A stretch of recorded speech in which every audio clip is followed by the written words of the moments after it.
कौन थी वो भगवतिया देवी जिनके बारे में खूब चर्चा होती है? जब जब इस देश में महिलाओं के हक अधिकार की बात होती है, जब जब इस देश में महिला आरक्षण पर चर्चा शुरू होती है, तब तब भगवतिया देवी की याद बहुत आती है। जी हाँ, हमारे देश के नेता खूब भगवतिया देवी को याद करते हैं, कभी मिसाल के तौर पर तो कभी आदर्श के तौर पर। एक बार फिर जब इस देश में ऐतिहासिक महिला आरक्षण विधेयक पर चर्चा हो रही थी और उस दौरान भी भगवतिया देवी का नाम लोगों के जहन में खूब आया। राष्ट्रीय जनता दल के राज्यसभा सांसद प्रोफेसर मनोज झा ने तो अपने भाषण के दौरान भगवतिया देवी को ही इंगित किया और भगवतिया देवी के बारे में ही देश के लोगों के सामने अपनी बात रखी। भगवतिया देवी कौन थी?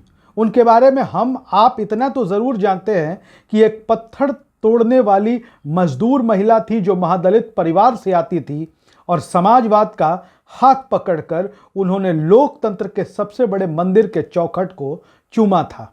भगवतिया देवी के इतिहास के बारे में आपको बताएंगे, कैसे भगवतिया देवी राजनीति के केंद्र में आ गई और कैसे भगवतिया देवी पहले विधायक बनती हैं, फिर सांसद बनती हैं और भगवतिया देवी का क्या राजनीतिक इतिहास रहा है, कैसे वो इस देश के समाजवादी नेताओं की नज़र में आ गई, जहां से भगवतिया देवी ने राजनीति के कई कीर्तिमान स्थापित किए।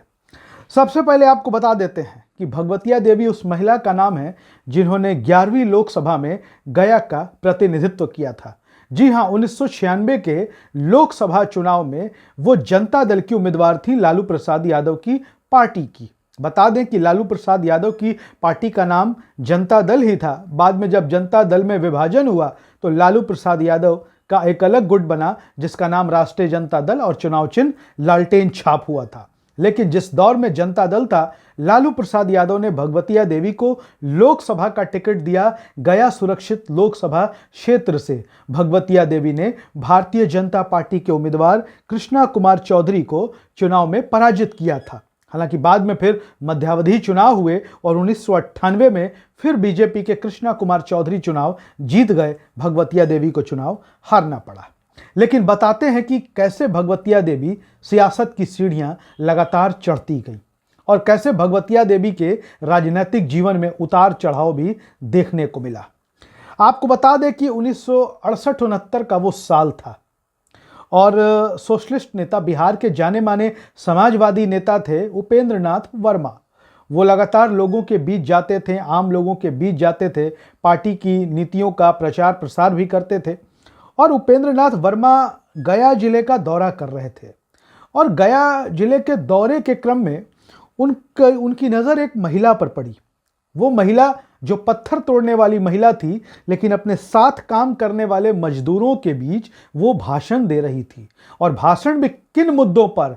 अन्याय नहीं सहेंगे, अन्याय से लेकर के जो भेदभाव था उस वक्त, उस मुद्दे पर भगवतिया देवी अपने साथ काम करने वाले मजदूरों के बीच भाषण दे रही थी। भगवतिया देवी के भाषण देने का तरीका बहुत क्षेत्रीय था, लेकिन बड़ा मजबूत क्रांतिकारी टाइप का था।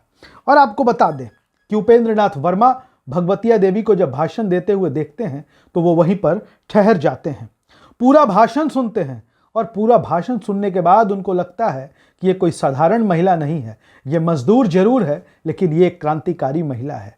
फिर क्या था, उपेंद्र नाथ वर्मा समाजवाद के बड़े पुरोधा डॉक्टर राम मनोहर लोहिया से भगवतिया देवी की मुलाकात करवाते हैं। ताल कटोरा स्टेडियम था दिल्ली का और सोशलिस्ट पार्टी का, देश भर के समाजवादियों का बड़ा कार्यक्रम चल रहा था और इस कार्यक्रम के दौरान ही भगवतिया देवी से एक गीत गाने को कहा गया और भगवतिया देवी का वो गीत भेदभाव, प्रताड़ना और संघर्ष पर आधारित था। हम ना सहबो हो गाली भैया, हम ना सहबो गाली। और ये गीत जब भगवतिया देवी ने समाजवादियों के सम्मेलन में गाया तो तालियों की गड़गड़ाहट से पूरा हॉल गूंज उठा। इसके बाद क्या था? इसके बाद भगवतिया देवी लगातार सियासत की सीढ़ियां कैसे चढ़ती हैं, देखिए। 1969 में बिहार में मध्यावधि चुनाव का ऐलान हो जाता है और गया जिले की 12 चट्टी सुरक्षित क्षेत्र से, गया जिले की 12 चट्टी सुरक्षित क्षेत्र से भगवतिया देवी को सोशलिस्ट पार्टी का उम्मीदवार घोषित किया जाता है। बड़े भारी अंतर से भगवतिया देवी विधानसभा का चुनाव 1969 में जीत जाती हैं। फिर 1972 में चुनाव होता है। 72 में जब चुनाव होता है, भगवतिया देवी चुनाव हार जाती हैं। फिर 1977 में विधानसभा के चुनाव होते हैं। इसी बाराचट्टी सीट से भगवतिया देवी चुनाव लड़ती हैं और उस वक्त बदलाव की लहर, कांग्रेस की सरकार के खिलाफ जो लहर थी, इंदिरा गांधी की सरकार के खिलाफ, इस लहर पर सवार होकर भगवतिया देवी एक बार फिर से विधानसभा पहुंच जाती हैं। फिर 1980 का चुनाव आता है और 1980 के चुनाव में हारने के बाद भगवतिया देवी राजनीति से दूर हो जाती हैं। राजनीति से दूर हो जाने के बाद भगवतिया देवी फिर से अपने पत्थर तोड़ने वाले काम में लग जाती हैं, लेकिन साथ ही साथ वो मजदूरों के हक अधिकार के लिए लड़ती भी थी। मजदूरों के हक अधिकार के लिए लगातार आंदोलन भी करती रही। भगवतिया देवी राजनीति से कोसों दूर हो चुकी थी, लेकिन वक्त आया 1995 का साल। 1995 में लालू प्रसाद यादव ने उनको फिर से याद किया। लालू प्रसाद यादव ने उनको टिकट दिया, वो विधायक बनी। विधायक बनने के बाद गया से सांसद बनी और सांसद बनने के बाद 1998 में जब वो चुनाव लोकसभा का हार गई, लालू यादव ने 2000 में उनको फिर से टिकट दिया और भगवतिया देवी विधायक बनी। आज भी भगवतिया देवी का परिवार समाज सेवा में, राजनीति के क्षेत्र में अव्वल है और गया लोकसभा क्षेत्र के सांसद विजय मांझी का नाम आपने सुना होगा। जेडीयू से सांसद हैं, नीतीश कुमार की पार्टी से। विजय मांझी भी भगवतिया देवी के बेटे हैं और बाराचट्टी की कई बार विधायक रही हैं समता देवी, आरजेडी से, लालू प्रसाद यादव की पार्टी से। समता देवी उसी भगवतिया देवी की बेटी हैं। जानकारी अच्छी लगी हो, वीडियो को शेयर करिएगा, अपनी राय जरूर लिखिएगा। धन्यवाद।